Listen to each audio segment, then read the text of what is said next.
48 дней Гагарский район был под контролем войск Госсовета Грузии. Гагарская операция под кодовым названием «Буря» началась 1 октября в 14:30 огнем из нескольких орудий. Первый бой завязался у Колхидской сельской библиотеки, где засели грузинские гвардейцы. В начале Гагарской наступательной операции у абхазской стороны было минимум вооружения. Для сравнения, 570 человек были вооружены стрелковым автоматическим оружием, у остальных же были лишь охотничьи ружья. Из боевой техники абхазские формирования располагали лишь 2 танками Т-55 и 2 минометами. И все.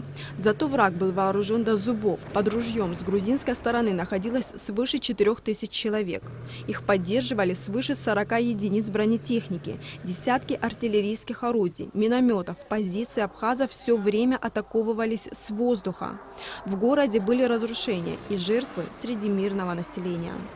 В ходе наступательной операции шла упорная борьба за господствующие над городом высотами, особенно за овладение горой Мамзычха.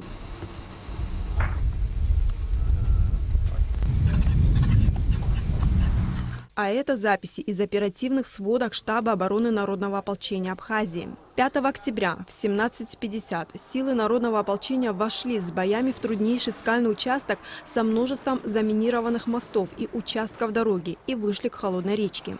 После перегруппировки в 6 часов вечера был прорван заслон противника, а на Цандрипском спуске после очередной атаки его сопротивление было полностью сломлено.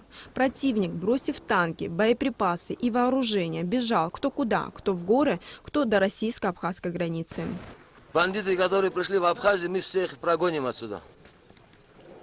Ни один абхазец и все наши братья, которые пришли сюда, воевать за нашу землю, до последней капли крови будет воевать. Так что пускай они знают, что мы никогда не сдадимся на нашей земле. Обстановка нормальная, взяли Гагры через час возьмем. Уже прошли. 6 октября в 6 часов 40 минут флаг Республики Абхазия взвился на абхазо-российской границе по реке Псоу.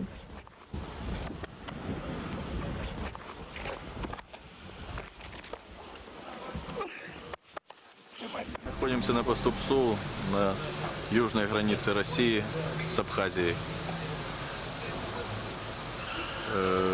Шум боя был слышен вчера вечером. К ночи сильно усилился. Стали выходить представители грузинской гвардии, выходили ополченцы. В конце концов, на 8 часов утра вышло около 200 человек. С абхазской стороны на Гагарском фронте погибли 108 человек, из них 15 добровольцев. Но и у врага были серьезные потери.